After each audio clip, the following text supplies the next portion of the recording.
बहुत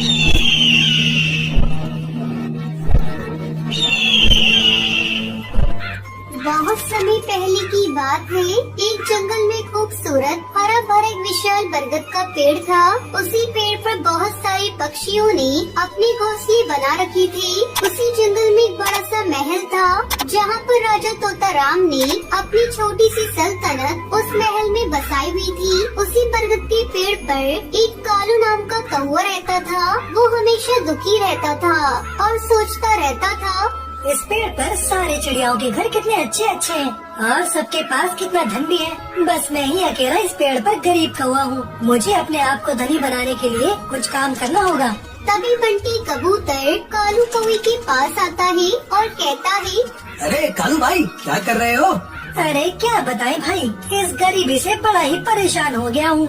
अरे तुम्हारे पास इन सारे पक्षियों में सबसे धनी पक्षी बनने का मौका है। अरे कैसे बन सकता हूँ मैं इन पक्षियों से सबसे ज्यादा धनी?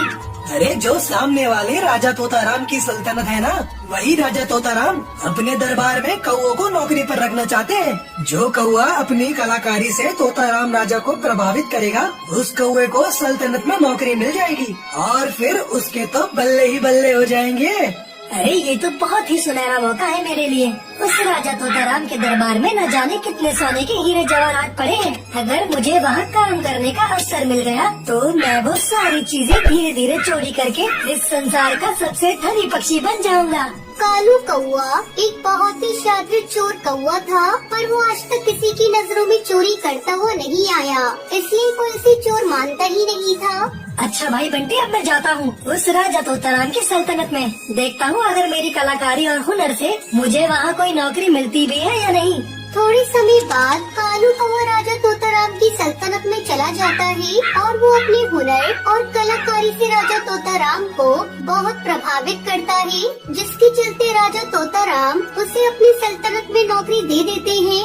यूं ही कई महीने बीत जाते हैं। कालू कौवा अब उस राजा तोताराम की सल्तनत में नौकरी करने लगा था। एक दिन की बात है, राजा तोताराम अपनी दासी चिड़िया से कहते हैं, सुनो दासी, हमारे शाही महल में बहुत सारा खजाना आने वाला है, इसलिए तुम अपने साथ कुछ पक्षियों को ले जाओ ताकि हमारे खजाने पर कोई आंच न आ पाए। जी हुक्म राजा साहब। फिर मैं अपने दरबार में से किस पक्षी को ले जाऊं जिस पर आपको सबसे ज्यादा विश्वास हो? वो हमारे सल्तनत में नया कौआ आया है ना, तुम उसी को अपने साथ ले जाओ। पर राजा साहब, वो कौवा तो अभी भी सल्तनत में आया है, हम उस पर कैसे विश्वास कर सकते हैं? नहीं दासी, मुझे उस पर बहुत भरोसा है, वो कभी हमारे साथ विश्वासघात नहीं करेगा। दासी चिड़िया अपने साथ कालू कौवे को ले जाती है और फिर दोनों खजाने के पास जाते हैं। खजाने को देखते ही कालू कौवा कहता है, इतना सारा खजाना? हाँ कालू कौवे, ये सारा का सारा खजाना राजा तोताराम का है। हमें बड़े एहतियात के साथ इस खजाने को राजा साहब के दरबार में ले जाना होगा। अगर ये खजाना चोरी हुआ तो राजा तोताराम हमें नहीं छोड़ेंगे।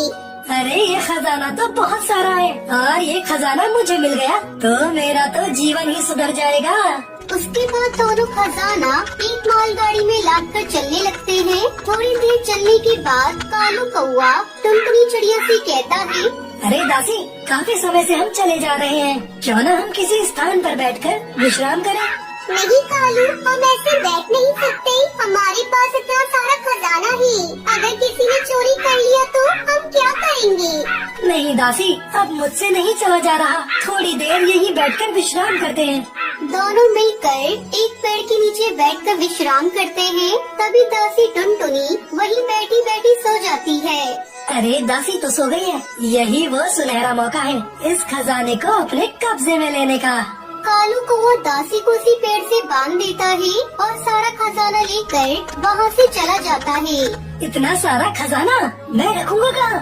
राजा तोताराम तो मुझे तुरंत पकड़ लेगा, उसका कहर तो इस पूरे जंगल में भरा हुआ है। तभी वो एक उपाय निकालता है। वो सारा खजाना एक पेड़ के नीचे जमीन के अंदर दफना देता है और लौटकर राजा तोताराम की सल्तनत में आ जाता है। अरे क्या हुआ कालू, दासी कहाँ है और सारा खजाना कहाँ है? मुझे क्षमा करना राजा साहब, मैं आपके खजाने को नहीं बचा पाया। वो दासी अपने साथ कुछ और पक्षियों को लेकर आई थी और सभी ने मिलकर मुझे मारा और वो सारा खजाना भी चुरा कर ले गए। उस दासी पक्षी ने हमारे साथ विश्वासघात किया है, हम उसे नहीं छोड़ेंगे, उसे काले पानी की सजा देंगे। राजा तोताराम अपने कुछ पक्षी सिपाही